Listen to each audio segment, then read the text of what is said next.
मतलब माता जी के चरण से लगेगा और उनका अवश्य कल्याण होगा।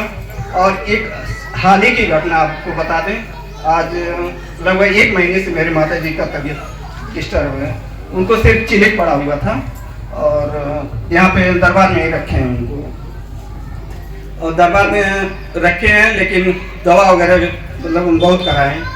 और जब से दरबार में आए हैं तबीयत बिगड़ता ही जा रहा था। आज लगभग 20 हम जान रहे हैं पिछले दिसंबर में 12 दिसंबर को यहाँ पे लाए थे। आज मतलब 12 दिसंबर के बाद दवा चिलिक केवल पड़ा था, बिस्तर से धीरे धीरे उठना मतलब बिस्तर पकड़ लिया।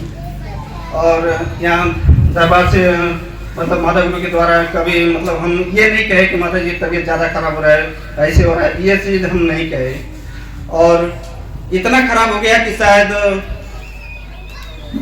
मतलब हम तो जान रहे हैं 10-12 डॉक्टर बदल चुके हैं। इस डॉक्टर के वहाँ नहीं तो उस डॉक्टर के वहाँ, उस डॉक्टर के वहाँ नहीं तो उस डॉक्टर के वहाँ, ऐसे कर करके मतलब 10-12 डॉक्टर बदले, हॉस्पिटल भी बदल चुके हैं। लेकिन मेरे माता जी का तबीयत सुधार में नहीं था।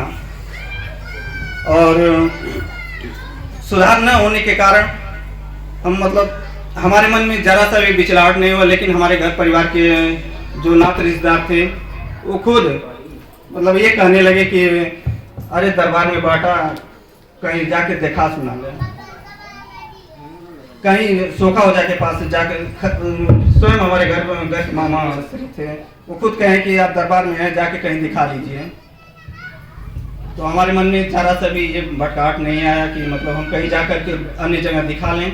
और इतना विश्वास हम यहाँ तक हमारे मन में आ गया, अगर जो कुछ हो भी जाएगा तो भी हमको कोई उससे फर्क नहीं पड़ने वाला है। अगर जो किसी सोखा के पास हम जाएं और यहाँ दरबार से लगने के बाद हम किसी सोखा के पास जाएं, और आज हम दरबार में रह करके अन्य भक्तों को हम सोखा के पास न जाने के लिए प्रेरणा दे रहे हैं कि आप किसी सोखा के पास मत जाइए, तो ये कहाँ का हो गया। तो इसलिए हम जरा से भी हमारे मन में बिचलाहट नहीं आया। और सदगुरु श्री माता गुरु श्री से कभी ये नहीं कहे कि माता जी हमको, हमारे माता जी को ठीक कर दीजिए। लेकिन इतना विश्वास था जो होगा अच्छा होगा। और गोरखनाथ हॉस्पिटल में भर्ती कराए। भर्ती कराने के बाद भी इतना तबीयत बिगड़ गया था, हम मतलब माता गुरु द्वारा हमारे पास फ़ोन भी किया जाता था, क्या हाल है, क्या स्थिति है, जायजा लिया जाता था। तो हम उस दिन भी 1 दिन के बाद फ़ोन किए, मतलब माता जी का तबीयत और ज़्यादा डिस्टर्ब, यहाँ तक कि हम जान गए थे कि मतलब हॉस्पिटल में जब लेके गए थे ये नहीं लग रहा था कि माता जी बच जाएंगे। हम माता गुरु से डायरेक्ट यही कहें कि माता जी लग रहा है हमारे माता जी का समय आ गया है, ये सब और माता गुरु से और हमसे हुआ। तो उस समय माता जी के द्वारा बताया गया, कहा गया चलिए धैर्य रखिए, जो होगा अच्छा होगा, यही कहा गया था। तो माँ के प्रमुखजनों ऐसा दया कृपा हुआ, उसी दिन से तबीयत में इतना सुधार होने लगा, इतना सुधार होने लगा कि 1-2 दिन के अंदर मतलब काफ़ी परिवर्तन हो गया। और आज हॉस्पिटल से हफ्ता 10 दिन तक हॉस्पिटल में रखे थे। यहाँ तक ऐसा हो गया था कि मतलब पहचान भी नहीं पा रही थी, बोल भी नहीं पा रही थी, 20-22 दिन से खा पी भी नहीं पा रही थी। लेकिन माता गुरु का ऐसा दया कृपा हुआ, एक पचपेड़ वाली माता जी का ऐसा दया कृपा हुआ कि आज हॉस्पिटल से मतलब यहाँ दरबार में रखे हैं, काफ़ी सुधार में हैं, ठीक ठाक हैं। और हम भी यही चाहते हैं कि आप सभी माँ भक्त, यदि आपके पास कोई दुख समस्या आता है, किसी भी प्रकार की दुख समस्या है, तो कभी आप विचलित मत होइए।